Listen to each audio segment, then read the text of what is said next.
Hello everyone, I'm Walt Murray with Master Control, quality management software organization, also with supportive services in consulting for clients who are either developing, improving, or implementing quality management systems.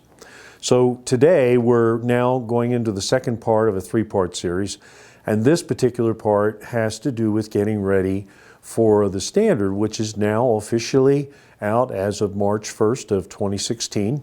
And the 13485 standard replaces the 2008 revision, as well as, of course, the for the ISO 9001, and also the 13485 for the 2003 revision.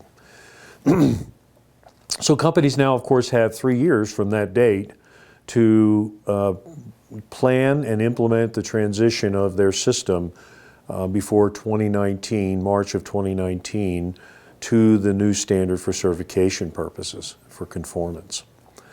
So what we want to do is talk about, in this part, is some high-level considerations and we're going through this, what do I think about, what do I do, how do I do it, how do I present to management the importance of what it is I'm about to engage in, how does it affect my ability to make product, design product, how does it affect the way in which our organization may operate as a result of this system. So today in part two, we're going to really get into kind of the guts of some of the more interesting things that present challenges possibly and considerations. And then in part three, we will definitely get into the juice, the meat of talking about some of these caveats and challenges that you'll be faced with as you start to plan for the change in the standard. So as we look at some of the universal changes that are being considered, one of those is that the new system, the new standard, finally gets around to talking about the entire life cycle of the product as a standard. So what has been typically the gravitation to a product standard, with the addition of the services orientation that may become certified to this standard, and the change in the marketplace has really pushed this life cycle approach. And the main reason for that, of course, is that now it's common for companies to outsource, to look for things out of their wheelhouse, find people and organizations who are good and much better than they are at various opportunities relative to making the product, moving the product, actually using the product in the clinical sense or in the life science sense, okay? So I would think that the major thrust here, we're probably all painfully aware of this and maybe even a little nauseous over the term, but the requirement is now being pushed in terms of a risk-based approach, okay? What that means, though, is that there's a couple of things about the standard to consider. One is risk is presented if your system is not fully integrated. So a fully integrated approach of QMS processes is imperative. As a matter of fact, one of the things that's now a major component of this system in and of itself is the ability to look at, audit, do the things that require evaluating the system, that the system is not at risk on the basis of, say, the vertical nature of processes. It's very hard and has always been very hard for organizations, especially the larger ones. As you grow, you become more vertical, less integrated in terms of the idea that everybody's in the same room, you got 7 or 8 people and they all get along, and when they need to say something, all they need to do is yell across to the desk next to them. Now you're in 3 different buildings in 3 different states around the country, and time doesn't always allow you the way you want to fully integrate an organization so it runs smoothly. One of the things now that a quality management system has become is the method, tool, or the business system orientation, because of the requirements that lie at the doorstep of your organization.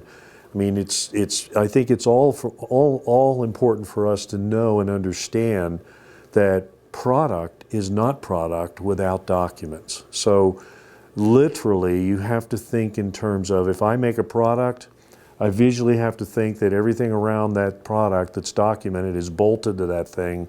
And if it goes out the door without the documents, it's missing a steering wheel, it's missing a wheel, there's a component of the car that doesn't allow it to function. That's how you have to look at it in terms of documentation relative to product.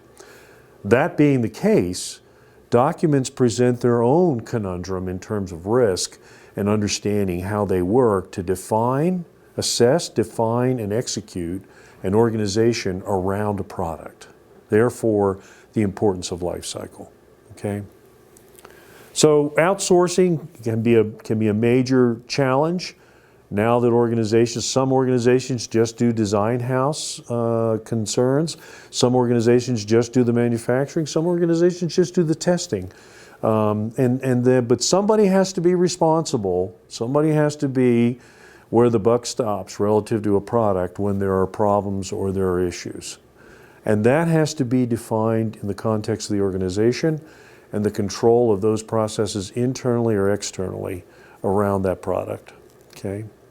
So design controls. Design controls now have the much more importance around the understanding of product characteristics and considerations as to how those present risk, and then how are they controlled based on risk. I think probably one of the things you may or may not be hearing a lot about is that this standard, by virtue of following the new 9001-2015 standard, things that in the past have been implicit in terms of consideration and execution now are being stated explicitly in terms of the execution of these processes. Mainly because inside these processes now are inherent risk and opportunity analysis, and that does not go away just because this standard looks like the 2008. It simply doesn't. It's there. It will be there for the full realm of the opportunities related to the standard, as well as the risk-based approach. I think the other thing that's also very true about this system is that what needs to be visible now is all the other standards and guidelines that help to round out an organization in terms of its system must not only just be considered, but must be also referenced and applied. A couple good examples that I've given here, one that's more traditional in nature, the 60601 for electrical risks related to a product and safety relative to that product.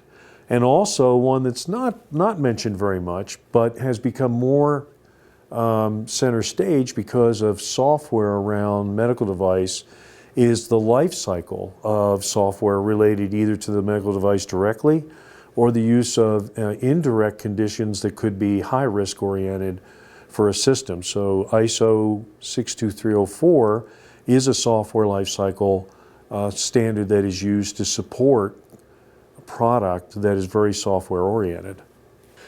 Now, increasing, one of the things that's very interesting is because software is a bigger part of this, because the intricacy of technical requirements and application to products, the interest that I find is that there's more of the human factor thought processes around execution of things are being built through software into the product and its execution. So as a result of that, software now comes under a lot of scrutiny in the form of validation and verification in the design process and then in the execution of that process.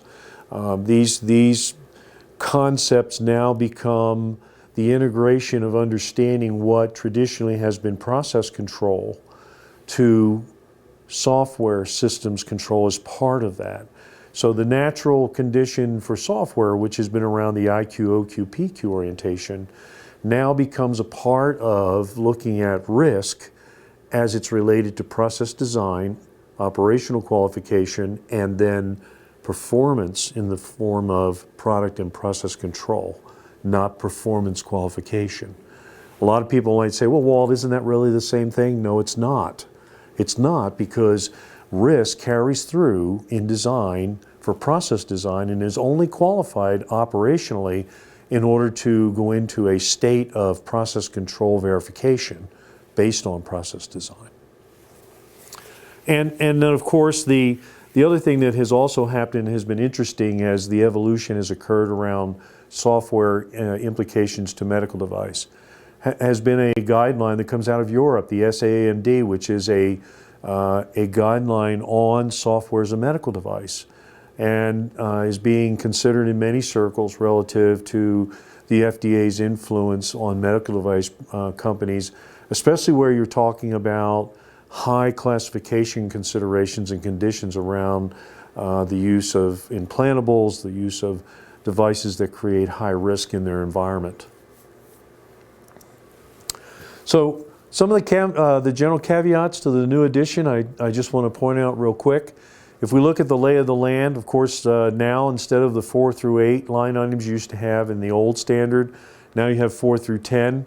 That's because there have been some significant introduction of new elements based on the understanding of risk and improvement as an outcome of a risk-based standard. And so how do you look at improvement from a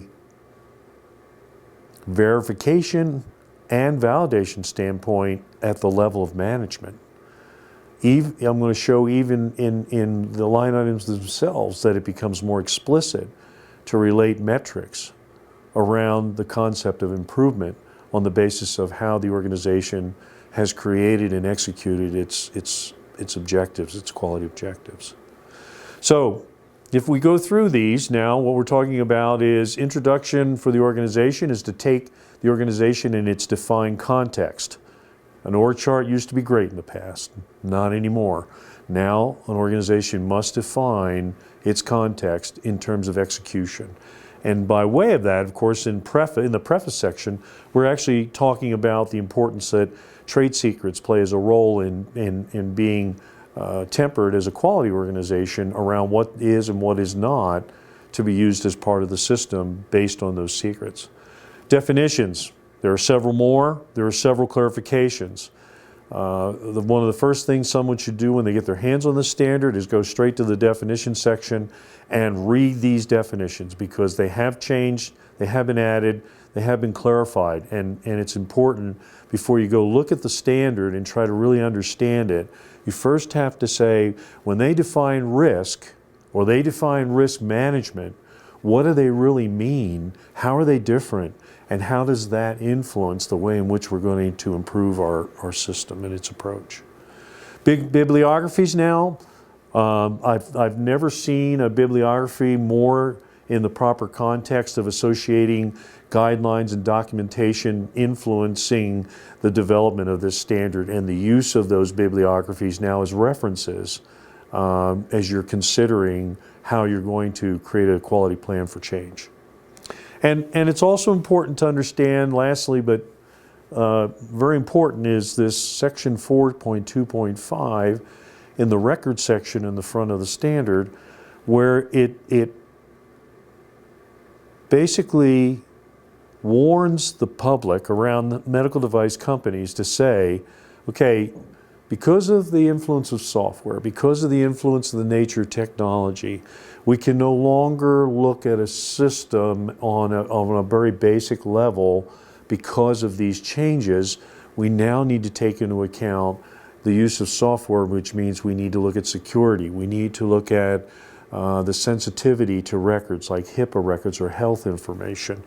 And the electronic data management system now has to take on this significant role of how information is retrieved, how it's vaulted or how it's secured, the availability based on the use of those venues in the cloud, or where that documentation moves, that it has the appropriate level that documented information should have around these concepts. So basically, nothing's out. We want to talk about what's in. So I think probably the old indigestion adage that You know, you're not going to get away with what you already know about the system. Now we're going to add a few more things for you to consider. The caveat there, though, is that this really should provide some simplicity to the organization around being effective in the use of resources qualified by the concept of a risk-based approach. So, first of all, the quality manual stays. There have been all these rumors flying around getting rid of a quality manual. Under some circles are in the 9001 level of opportunity. That is true. You can have an aggressive quality plan, control measures, and some other possibilities for documentation that would support the system as opposed to having a quality manual, mainly because a quality manual has been thought to be very static. When I go and speak, I'm always amazed when I ask the simple question, when was the last time somebody read their quality manual or pulled it out just to look at certain conditions for clarification? And I get no hands. That's not only scary, but it actually speaks to the fact that these documents are not being prepared in a way that they're usable and effective. The idea behind now having very specific requirements for a medical device file, which basically is the idea around the European Campaign for Quality and the idea of a dossier or a technical file, in the sense that that now has to be a formality in terms of documentation in your system. Management review now has some interesting caveats relative to separation of items that before have been, you can just kind of smash them together. Now corrective action and preventive action are separate items in management review. The elements in the old system called monitoring and measurement of product and monitoring and measurement of process are now line items in management review. And of course, in the outputs, there is also a new line item that is there that we're going to speak to in just a minute relative to design and some other considerations for management's input. As I mentioned, the corrective preventive action are distinctly separate. The FDA has always looked at these as separate items and never really, as much as we want to say they never really have looked at corrective and preventive action truly as a kappa. But that term is so embedded in our thinking, in terms of life science for corrective and preventive action. The problem there is that it has been distinctly oriented for use in understanding that if I have a problem and I react to it, I put in place corrective control measures or actions that allow me to eliminate the root cause of that. Now it's suggesting, hey, wait a minute, that's part of corrective action. Preventive action is truly in and of itself an action for control measures taken for avoidance and control. So if you truly look at an event or a condition or an issue, you have now two distinct sides to this. You have the side that says, can we put control measures in place and know through a trigger that they can be handled to eliminate or avoid the risk and have an opportunity to do that? Or on the other side of the event, do we have kind of a fault tree analysis that allows us to say, what are the contingencies that we will trigger in order to minimize and mitigate the effect of that event? In terms of training and competency, I think the major thing under this note relative to training now in terms of people's ability to do their job is risk-based, completely risk-based. Meaning that if you have a person who is having something to do with directly affecting the product, moderate to serious, or even things like testing the product, moderate to serious, any of those relationships in your environment that create risk, the training for the people who have hands-on or deal with that must be commensurate to the risk. So, if I can use an example to make the point, if your product is very susceptible to endotoxin conditions relative to the manufacturing of that product, should the person who's responsible for either the outsourcing of that product to a lab or the internal processing in and of themselves around understanding the testing mechanism for detection. That person must clearly understand the application of that by virtue of those hands-on processes and the understanding of the data and information to deal with it. Some of that may require not being able to get beyond someone who has a postdoctorate level of education in some cases. In some cases, it can be a certificate, but then the certificate must have the validity associated with it to show the records that say, clearly this person understands what's going on, has the ability to make decisions and take actions appropriate. Okay? Most of the documentation in one or more of the processes, risk is clearly explicit when we're talking about the provision of the product or the service in question. Okay? 7.1, of course, is the realization planning, what we've known as the realization planning component of our system. And it's important that risk activities are very visible and are maintained. Let me use a basic example to make the point here. There's a need for the right people, talented people, say in a cross-functional mode, on the basis of the nature of the objective, to develop a visual planning document around risk, and that visual planning document should have associated with it across the board everything from what may be what we typically might consider a failure mode type of thing, and it could be around various elements of the process. So you could, for instance, take each activity step for a given process and look at risks and opportunities in form of problems and opportunities, and look at root causes, look at how control will matter relative to that root cause. Is it going to be a preventive condition? Is it going to be a mitigative condition? Will there be visible triggers explained for the opportunity to do either avoidance or mitigation? And more importantly, this application builds at a hierarchy. So first is this planning and risk analysis at the system level. Then there is the same thing at the operation or process level. Then there is the same kind of risk planning at the day-to-day level, which typically gets a lot of scrutiny, and everything above it is like, you know, we're in control, don't worry about it. Reality is that that's not true, and here's why. In the new standard, risk-based decision-making has become a serious and important principle in how a system is executed. And if that principle is not shown to be visible and actionable, then you are at risk. And I'll point out a very specific thing in understanding this. In a process, it's not the activities A, B, C, D, E that matter, because those processes in and of themselves are actionable and straightforward. It is the white space that occurs between those boxes where somebody's going to take some data or take some information, and they're going to make a decision based on that information that will alter inputs to the next activity in that line of activities in that process. So what happens then if you have, say, 7 activity steps, which means you have 6 white spaces across there for input-output conditions relative to information? Somebody's making a decision, okay? And remember, an activity is a set of action points based on actioning on those steps, one, another, and another in a set.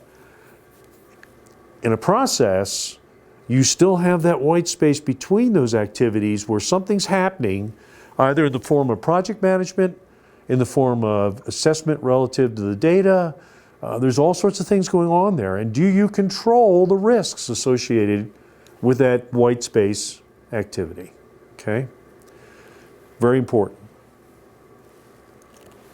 And so in the design and development, we have one that is referred to as now transfer, and it is specific to understanding change conditions outlined within the design aspect of the product, and what is the importance of risk management around those processes for design control. And you know, I have been internally with organizations, many organizations, where you have that adage, once design is done with it, they pull the pin on the hand grenade and they chuck it over the wall, and manufacturing now owns it, okay? That in itself, that statement in and of itself, realizes significant risks. Having been a design engineer myself in industry early on, and taking things from the lab countertop to a manufacturing realm, creates many different issues associated with risk relative to such things as taking engineered material on a machine that has been designed to run a certain way and making certain assumptions. As soon as those assumptions come about, risk has been introduced to the transfer of the design of that product. So there should be as much input relative to what the process is designed to do or will be designed to do on influence in the design environment relative to the product. In the standard, one of the key changes for an introduction of a new element is the customer handling criteria that are now unique to the consideration around product, and in doing that, looking at those criteria from a decision-making mode, how a condition for handling customer-specific issues is escalated based on risk relative to the feedback that comes from the customer, either in the form of a complaint or in the form of formal feedback or whatever that may be. There are 6 specific customer handling criteria that need to be considered as part of that overall consideration in the escalation of an issue and how it's handled. Of course, CAPA being the highest point of escalation in that consideration for common cause project management of those criteria around the issue for the customer.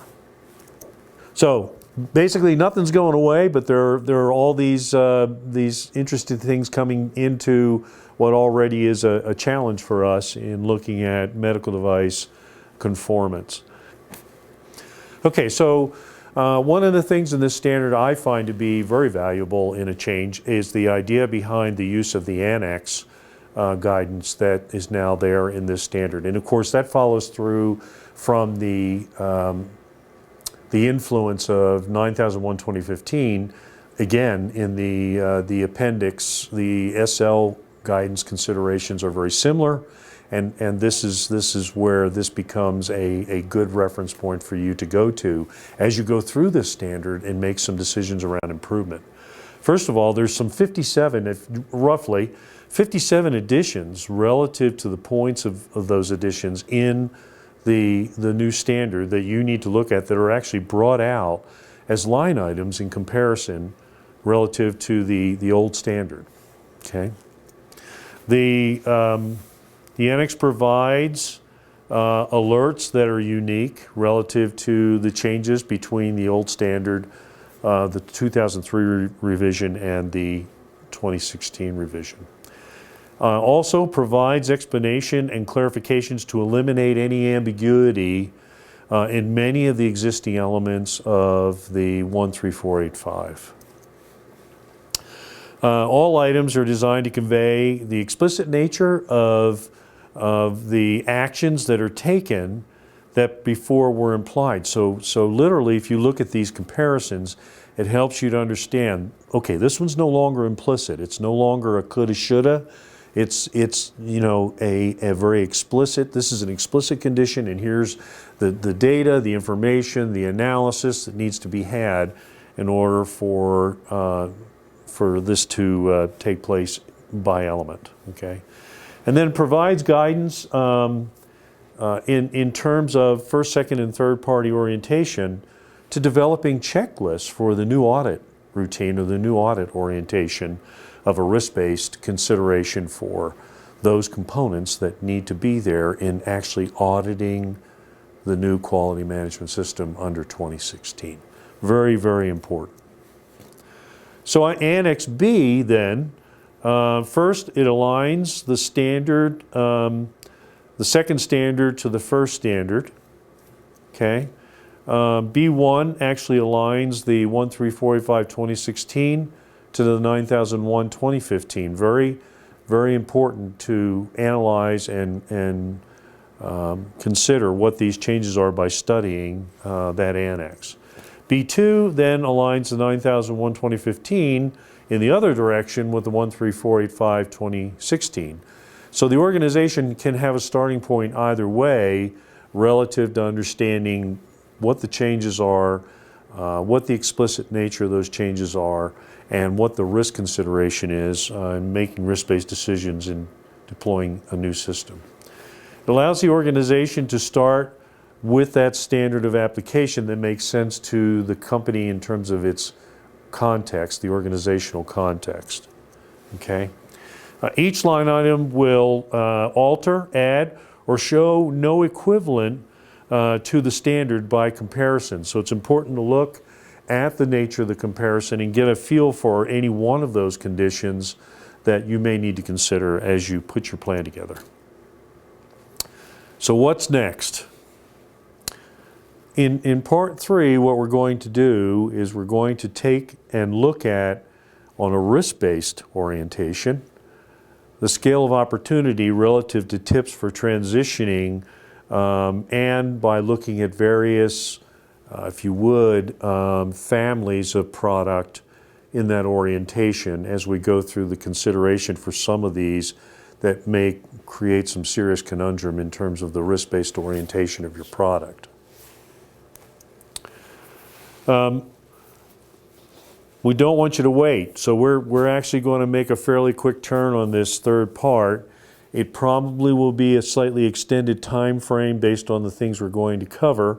And of course, you have 3 years to do this, so there's no time to wait. Right now, it'll be the end of the year before you know it. And of course, as experience has basically taught me, most implementations to change to a system occurs in the last 8 months of the 3rd year, and in sometimes even less than that. That course in and of itself exposes you because you're showing that you're putting yourself at risk. Okay, so don't wait. Start looking at this standard, understanding it, dissect it. Look at those things that really are going to matter on a scale of risk relative to your organization. And then be aware, even now, be aware of the use of the advantage and the use of your internal audit to find those holes in your existing system by auditing to those elements in the new standard. So right now, your internal audit or first-party audit, or maybe in a second-party audit, should be risk deployed based on the conditions from the old way to the new way relative to the system. Okay? If you have a dual certification quandary relative to understanding that you're 2008 now, you're going to roll over your 13485, but if you're currently certified to 2008, and you've got to get ready for that standard, you need to look at the context of 9001 to 13485 and make sure that you prepare for both, most of it being pointed, if you would, in the direction of 9001 2015, and then, of course, use your internal audit process again, or an audit process based on an external auditor who may have the experience around understanding these things, to start to arrange for those changes based on the application of a risk-based approach. Okay? The key, I mentioned here, the key is to embed principles and requirements using good references back and forth relative to what you're doing. Whichever way you do it, coming from either side, from the 9001 side, the 13485 side, make sure your references are solid, that your rationale around those references are solid, and realize that in doing that, you're actually improving the risk consideration relative to your QMS and your processes. So what about I'm going to introduce one other thing for consideration. There's going to be some sweeping changes in the European campaign relative to the overhaul and elimination of the existing MDD medical device directives in Europe. And what does that mean for medical devices in 2016? Well, first of all, there's got to be changes because there's approximately 134 additional pages that are being added to the directive. That just simply means there may be a lot more clarification for reducing ambiguity, alignment with other programs like the FDA program and other programs around the world, Health Canada, and also looking at understanding the importance of the alignment in the new standard itself, okay, relative to a risk-based process. So, as we close out, I want you to be aware that the part 3 of this series will be coming soon. We'll be making a fairly quick turn on this to get part 3 into your hands, as we're aware that you should have already come up with management review, discussion and orientation and understanding to the changes that you have to make to your system.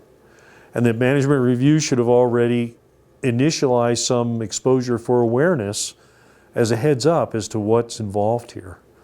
And so we will be putting together some much more specific example-oriented and condition-oriented product family type discussion with regard to the implementation of the new 13485 2016 standard as our part 3 in this series. Thank you very much.